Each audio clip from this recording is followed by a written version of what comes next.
여러분, 문재인 정부 4년 반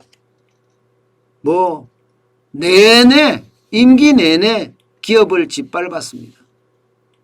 짓밟는단 말이 무슨 말인지 아시죠? 밟는 정도가 아니라 밟아서 짓이긴다는 뜻이에요. 짓이긴다. 실제로 말입니다. 문재인 정부 4년 내내 기업들은 짓밟히다 못해 짓이겨졌다니까요. 대표적인 게 최저임금 아닙니까? 최저임금. 기업은 말입니다. 2017년부터 시작해서 오르기 시작한 게 2018년에 16.4%가 최저임금이 올랐어요. 미쳤죠. 완전 미쳤어요. 2019년에도 10.9%가 올랐어요. 그야말로 기업은요, 신음하고 또 신음했습니다. 자영업자는 코로나19가 오기 전 2019년에 이미 줄줄이 폐업했어요. 줄줄이 폐업했습니다. 너무 많이 올라서 감당할 수가 없는 거예요. 감당할 수가.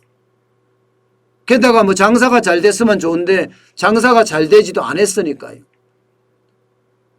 2020년 최악의 위기 때는 그나마 2.9%라고 이야기해요. 그래도 저는 2.9%도 많다고 보거든요. 올해도 1.5%입니다. 내년에는 이것도 또 미쳤어요. 5.1%입니다. 5.1%. 도대체 문재인 정부는요, 기업이 왜 그렇게 미울까요? 기업이 우리나라의 보고입니다. 보고. 보물이라고요. 기업은요. 대한민국 같이 천연 지하자원도 없고, 대한민국 같이 인재만 진짜 많은 나라에서는요, 기업이 보물이에요. 기업이 인재들을 채용을 해서요, 전 세계 시장에서 많은 원자재부터 시작을 해서 부품까지 조달해서 완성품을 만들어서 전 세계 또 내다 팔아요. 이런데 여기다가 기업의 부담을 이렇게 주면 기업이 살 수 있을까요? 최저임금뿐만이 아닙니다. 주 52시간제는 또 어떻고요? 지금은 5인 이상 사업장에도 주 52시간제 다 적용이 됩니다. 주 52시간 안 지키면요, 감옥 갑니다. 감옥. 바로 감옥 갑니다. 2년 이하의 징역 또는 2천만 원 이하의 벌금을 냅니다. 물론 최저임금을 안 지켜도 감옥 가죠. 3년 이하의 징역 또는 2천만 원 이하의 벌금을 내죠. 그야말로 형벌 만능주의가 아주 난무하고 있어요. 어디 이뿐입니까? 기업을 옥죄한 거는요, 대표적인 게 최저임금이나 혹은 주 52시간제, 소득 주도 성장 정책의 핵심이라면 그 외에도 말입니다. 기업을 감옥에 보내자는 거 있잖아요. 기업인을. 기업에서 근로자가 사망사고 만약에 발생을 했을 때 감옥 보내자는 거예요. 이게 핵심이 뭔가 하면 여러분 여기는요, 1년 이상의 징역이라는, 1년 이상 징역이라는, 이런 참. 벌금도 10억 이하 벌금이고요. 법인은 50억, 이중처벌까지 됩니다. 그러니까 중소기업을 하다가 만약에 실수로 근로자가 사망을 했습니다. 그러면 그 기업은 문을 닫아야 됩니다. 아니, 경영자가 당장 감옥을 가야 되고 벌금이 개인한테는 10억 혹은 법인한테는 50억이니까 60억이에요. 버텨낼 수 있을까요? 이게 제가 밟은 게 아니라 짓이겼다는 뜻이에요. 밟은 게 아니라 짓이겼다. 최저임금이나 주 52시간적으로 밟고 중대재해기업처벌법으로 짓이겼다는 뜻입니다.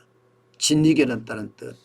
그렇게 되면 여러분, 결국 우리 기업들은요, 경쟁력을 잃을 수밖에 없습니다.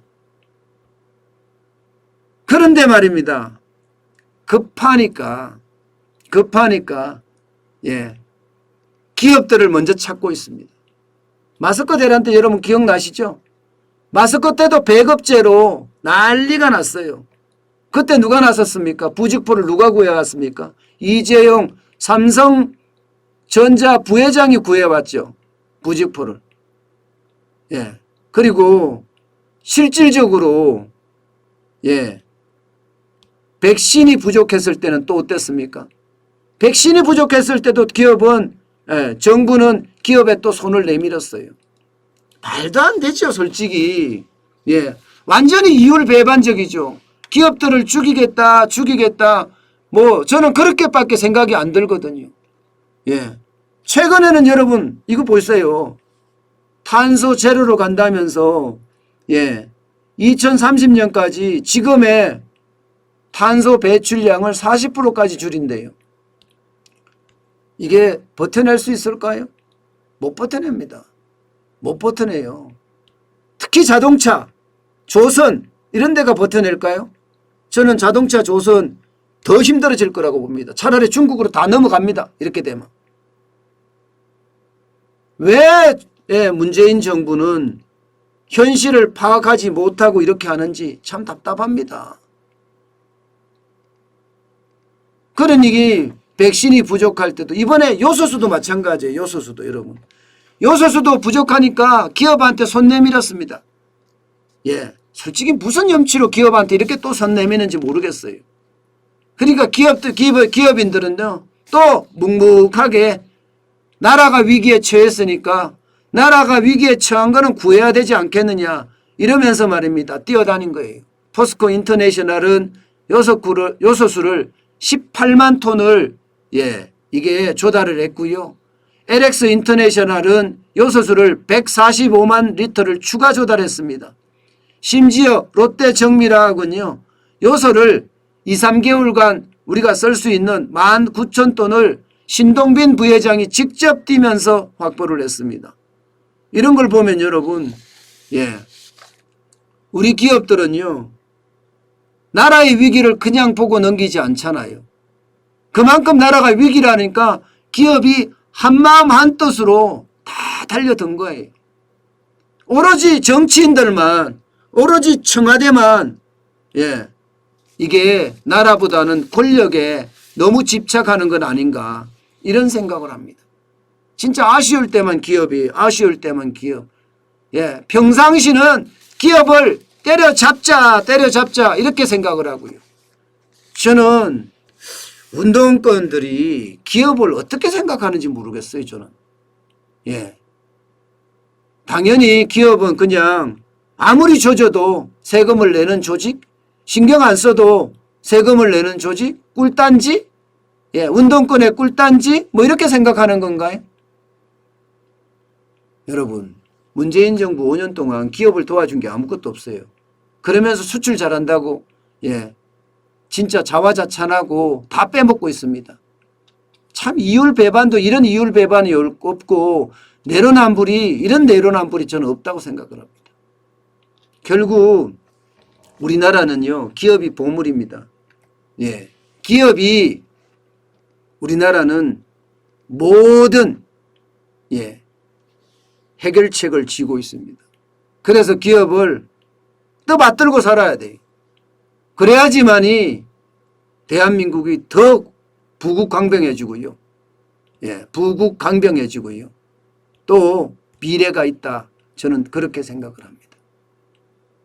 어쨌든 제 방송 지금 보시는 분들 중에도 기업인들이 진짜 많으실 텐데요. 화이팅 하세요. 화이팅. 그 어느 때보다 화이팅이 필요한 대목이 아닌가. 저는 그렇게 생각을 해봅니다.